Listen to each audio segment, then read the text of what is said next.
Hello everyone, मैं हूं advocate Rahul Mishra और आज की वीडियो में आप सभी का स्वागत है। आज की वीडियो में मैं आप लोगों को बताऊंगा कि आपकी वाइफ ने अगर आपके ऊपर 498A 125 या डीवी में मुकदमा कर दर्ज करा रखा हुआ है तो ऐसी कंडीशन में आपको उनके ऊपर कौन कौन से काउंटर केसेस करने चाहिए, आप उनके ऊपर कौन से केसेस करेंगे जिससे उनके ऊपर प्रेशर क्रिएट होगा और फिर मैटर आप लोगों का सेटल होगा। आखिरकार कौन कौन से सेक्शंस लगाएं, क्या करें क्या ना करें, आज यही डिटेल में बताने की कोशिश करूंगा।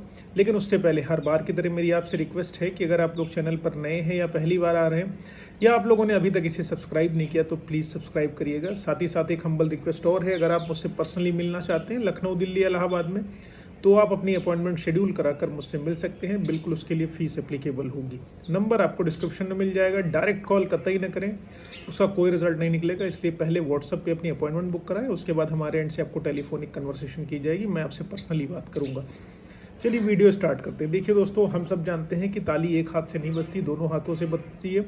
तो अगर आपकी वाइफ आपके अगेंस्ट एलिगेशंस लगाती हैं कि आप उनके साथ मारपीट करते हैं, लड़ाई झगड़ा करते हैं, क्रूएलिटी कर रहे हैं, मेंटल फिजिकल क्रूएलिटी कर रहे हैं, दहेज मांग रहे हैं, बहुत सारी चीज़ों के आरोप लगाए जाते हैं। अब ये आरोप लगाए जाने के पीछे रीज़न ये होता है कि हो सकता है उनका एक्स्ट्रा मैरिटल अफेयर हो या उनका बॉयफ्रेंड हो जिससे वो शादी अब नहीं कर पाई हैं, लेकिन हाँ, अब करने की पॉसिबिलिटी ऐसे बन रही कि जब आपसे तलाक हो जाएगा, आपसे उनको मोटा एलिमनी मिल जाएगा, हैवी अमाउंट मिल जाएगा, आपकी प्रॉपर्टी में से कुछ ज़बरदस्ती के शेयर्स छीन लेंगी।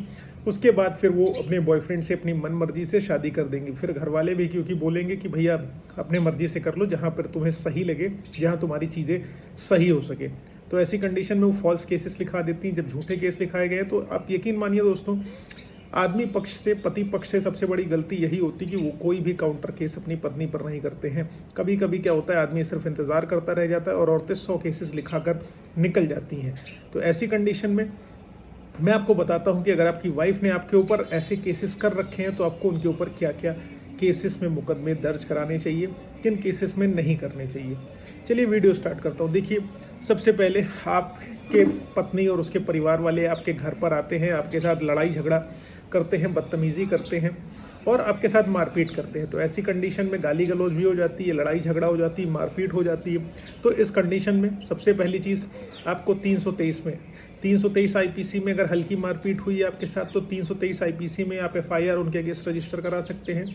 324 में करा सकते हैं अगर चोट वगैरह गंभीर आ रही है। 325 में अगर हड्डी वगैरह टूट गई है तो 325 आईपीसी में आप उनके विरुद्ध एफआईआर दर्ज करा के आप उनको जेल भिजवा सकते हैं, उनके खिलाफ कार्रवाई कर सकते हैं।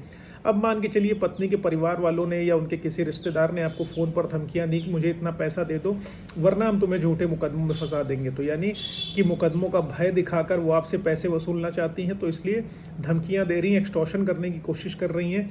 तो आप उनके खिलाफ 383-84 में मुकदमा दर्ज करा सकते, 383, 384 सीआरपीसी में आप उनके अगेंस्ट जा सकते हैं। अब मान के चलिए आप अपने घर पर नहीं है, कई लोगों का, आप लोगों का वर्जन होता है कि पत्नी आती है और घर से सारा सामान लेकर चली जाती है, ताला तोड़वा के या दूसरी चाबी रख के पत्नी और उसके परिवार वाले आते हैं। तो ऐसी कंडीशन में 379 यानी कि चोरी का मुकदमा भी आप उनके अगेंस्ट लिखा सकते हैं। अब जैसे पत्नियां लिखाती हैं 406 आईपीसी में कि स्त्री धन आपने सारा का सारा उनका हड़प लिया है, सारा पैसा आपने उनका ले लिया है, उनके पास कुछ है नहीं, तो 406 आईपीसी में लिखाती हैं। 406 आईपीसी का मतलब केवल स्त्री धन की रिकवरी नहीं है, इसका मतलब होता है क्रिमिनल ब्रीच ऑफ ट्रस्ट। आपने कोई इनको इंपॉर्टेंट पेपर दिए, अपने ऑर्नामेंट्स दिए, कुछ भी आपने दिया वो उनको आपने रखने के लिए दिया और वो लेके गायब हो गई। तो ऐसी कंडीशन में आप 406 आईपीसी में पत्नी के विरुद्ध भी मुकदमा लिखा सकते हैं। 504, 506 गाली गलौज और धमकियां अगर दी गई हैं तो आप इस कंडीशन में 504, 506 में लिखा सकते हैं। जब आपकी वाइफ ने आपके इससे अपनी पहली शादी के फैक्ट्स को छुपाया, तलाक नहीं लिया और आपसे शादी कर ली, तो 394-95 में 494-95 में आप उनके खिलाफ मुकदमा दर्ज करा सकते हैं। उसके बाद अगर मान लीजिए उसने आपके साथ कोई धोखाधड़ी करी हुई है, एज छुपाया है, डॉक्यूमेंट्स नहीं छुपाए, एजुकेशनल क्वालिफिकेशन छुपाए, तो ऐसी कंडीशन में आप शादी का एनलमेंट भी डाल सकते हैं और दूसरी चीज़ 419-20 में भी उनके खिलाफ मुकदमा दर्ज कर सकते हैं।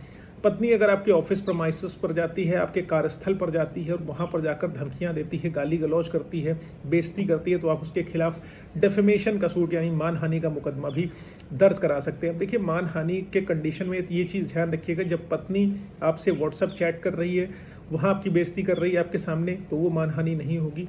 मानहानि अगर बंद कमरे में आपस में बातचीत कर रहे हैं तब भी नहीं होगी। मानहानि तब होगी जब आपके साथ पब्लिक प्लेस पर बदतमीज़ी करी जा रही है, पब्लिक प्लेस पर कोई प्राइवेट कन्वर्सेशन जो नहीं कही जा सकती वो कही जा रही है, तो वो मानहानि की कैटेगरी में आएगी। तो ऐसी कंडीशन में 499 आईपीसी में भी आप अपनी वाइफ के अगेंस्ट कार्रवाई कर सकते हैं। और सबसे रामबाण तरीका एक ये है कि जैसे अगर आपकी पत्नी ने आपके अगेंस्ट फॉल्स मुकदमे लिखाए, फॉल्स केसेस कराए, उस कंडीशन में आप एक्विटल हो जाते हैं, केस जीत जाते हैं, केस क्वैशिंग हो जाती है, तो आप उसके अगेंस्ट 182 की कार्रवाई कर सकते हैं। 182 का तात्पर्य यहाँ पर सिर्फ इतना सा है कि अगर कोई व्यक्ति आपको झूठे मुकदमे लिखाता है और ये साबित हो जाता है कि वो मुकदमे उसके द्वारा झूठे लिखाए गए थे, मलेशियस इंटेंशन, बैड इंटेंशन, गलत नीयत के साथ, बद नीयत के साथ लिखाए गए थे, तो जब ये साबित हो जाएगा तो उस व्यक्ति पर 182 के तहत वही कार्रवाई होगी। यानी कि अगर आपको 10 साल की सज़ा या आजीवन कारावास की सज़ा किसी मुकदमे में हो सकती थी, तो उस झूठी पत्नी को भी वही सज़ा उस मुकदमे में होगी। इसलिए डरिए मत, अगर कोई ऐसी सिचुएशन आती है तो ऐसी कंडीशन में आप लिखा सकते हैं। एक चीज़ और कर सकते हैं, अगर आपके घर में माता पिता हैं, मदर हैं, तो डीवी का मुकदमा, डोमेस्टिक वायलेंस का मुकदमा, जैसे आपकी पत्नी ने आपकी मदर के ऊपर लिखाया हुआ है, आपके पूरे घर वालों का नाम लिखा दिया है, तो आप भी डोमेस्टिक वायलेंस का मुकदमा लिखाकर अपनी पत्नी को इम्प्लिकेट उसमें कर सकते हैं, उसके विरुद्ध कार्रवाई करा सकते हैं। उम्मीद है आपको ये जानकारी समझ आई है, पसंद आई है। अगर ऐसा कुछ है, इस वीडियो से आपको कोई लाभ मिलता है, तो प्लीज़ वीडियो को लाइक, शेयर, सब्सक्राइब करिएगा। साथ ही साथ एक हम्बल रिक्वेस्ट और है, अगर आप फेसबुक, इंस्टाग्राम, ट्विटर पर अभी तक मुझसे नहीं जुड़े तो प्लीज़ वहाँ जुड़ेगा, लिंक आपको डिस्क्रिप्शन में मिल जाने वाला है। Thank you so much. जय हिंद, जय भारत, वंदे मातरम, भारत माता की जय।